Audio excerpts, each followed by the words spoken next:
Հայաստանի արհմիությունների կոնֆեդերացիան մայիսի 1-ին աշխատանքի եւ աշխատավորների միջազգային օրվա կապակցությամբ արժանապատիվ աշխատանք խորագրով ավանդական երթ է անցկացրել Երևանում։ Կոնֆեդերացիայի նախագահի խոսքով ապաքաղաքական այս երթի նպատակն է եւս մեկ անգամ բարձրաձայնել աշխատանքային պայմանների բարելավմանն առնչվող հարցերն ու խնդիրները։ Մանասերյանը հաստատել է, խնդիրը ոչ միայն գործատուի մեջ է, այլ նաեւ աշխատողի, որը պետք է իրազեկ լինի իր իրավունքներից։ Ադրբեջանական ուժերը գիշերը դարձյալ կրակել են Սյունիքի մարզի Խոզնավար համայնքի ուղղությամբ։ Գյուղացիների վկայությամբ կրակոցները գյուղի ուղղությամբ էին, սակայն այս պահին վիճակը նորմալ է։ Ուշագրավ է, որ այս ֆոնին ադրբեջանական զինված ուժերը Նախիջևանում հրամանատարամասշտաբային զորավարժություններ են անցկացրել։ Ադրբեջանի պաշտպանության նախարարությունը հայտնել է, որ իրական մարտի պայմաններին համապատասխան անցկացված զորավարժությունների ընթացքում ստորաբաժանումները ճշգրիտ կրակով ոչնչացրել են պայմանական հակառակորդի թիրախները։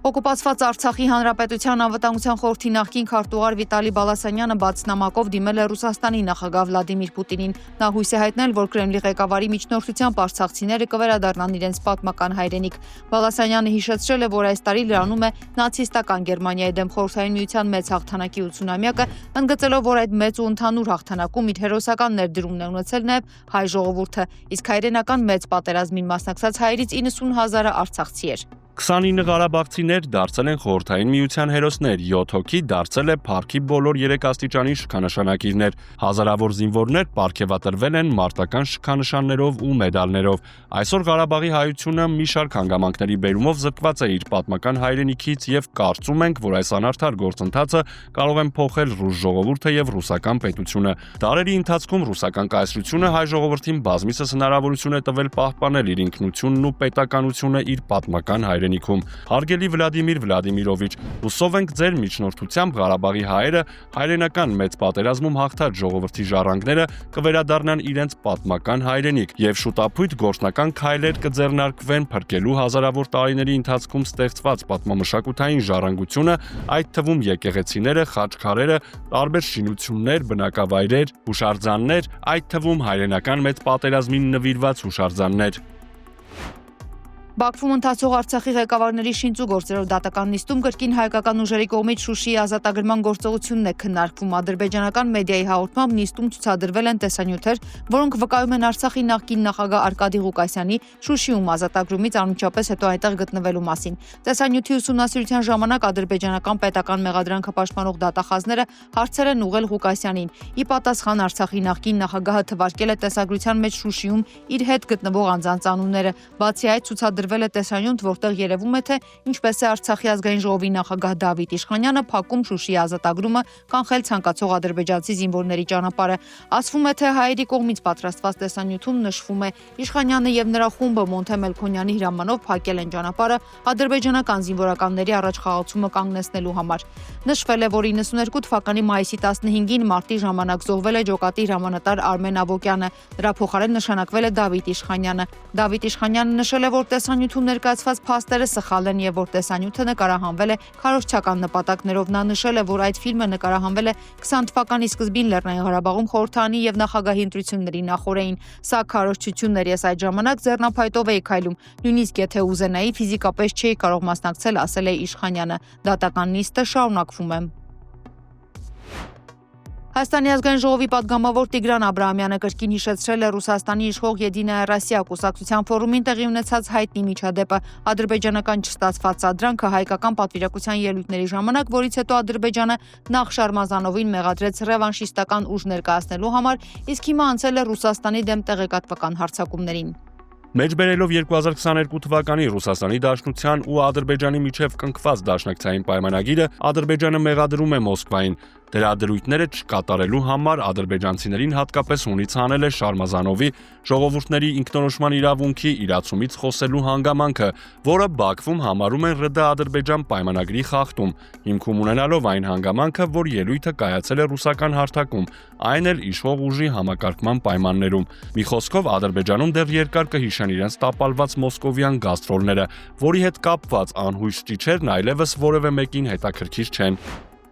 Վերջին օրերին իշխանական քարոզչամեքենան նշանառության տակ է առել երկրորդ նախագահ Ռոբերտ Քոչարյանի Հայաստանն է հրահրել պատերազմի եզրույթը եւ յուրովի տալիս է ամենատարբեր գնահատականներն ու մեկնաբանությունները գրել ազգային ժողովի նախկին պատգամավոր Ռուբեն Հակոբյանը եւ շարունակել, որ հենց գործող վարչապետ Նիկոլ Փաշինյանն է սադրել պատերազմը, երբ 2019-ի օգոստոսին բազմահազար արցախցիների ներկայությամբ Ստեփանակերտի հրապարակում ժողովրդի էմոցիան գողանալու իր սովորության համաձայն հայտարարեց Արցախը Հայաստան է եւ վերջ։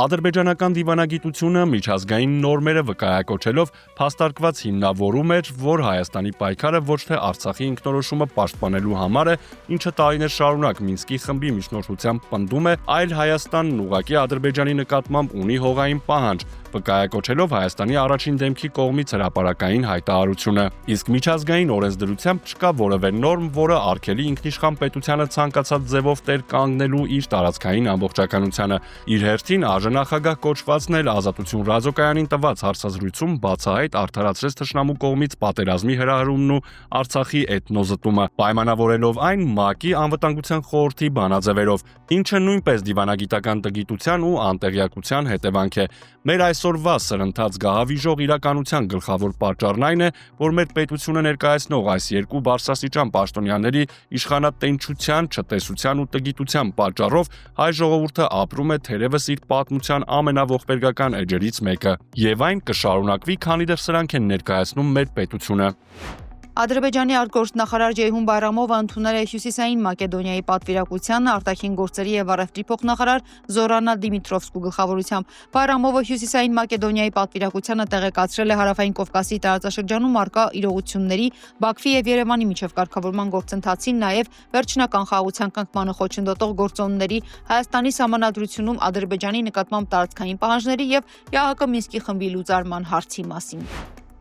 ԵԱՏՄ-ն միջազգային իրավական գործիքներ ունի իր անդամ պետությունների շահերը պաշտպանելու համար, եթե Հայաստանը խախտի միության մասին պայմանագիրը, ասել է Ռուսաստանի արտգործնախարարության ԱՊՀ երկրների առաջին դեպարտամենտի տնօրեն Միքայել Աղասանդյանը։ Եթե Երևանն այնուամենայնիվ ձեռնարկի ԵԱՏՄ իրավունքին հակասող քայլեր, ինչը ինչպես մենք ակնկալում ենք տեղի չի ունենա, այլ կերպ ասած ըստ էության կխախտի ԵԱՏՄ պայմանագիրը, մենք ունենք անհրաժեշտ միջազգային իրավական մեխանիզմներ միության մյուս անդամ պետությունների շահերը պաշտպանելու համար։ Երևանը ոչ մի անգամ հրապարակավ կամ երկկողմ շփումների ընթացքում չի հայտարարել պայմանագրից դուրս գալու մտադրության մասին, այլ հակառակը ակտիվորեն մասնակցում է միության ներսում բանակցություններին, ինչը հաստատում է նրա շահագրգռվածությունը եվրասիական ինտեգրման զարգացման հարցում։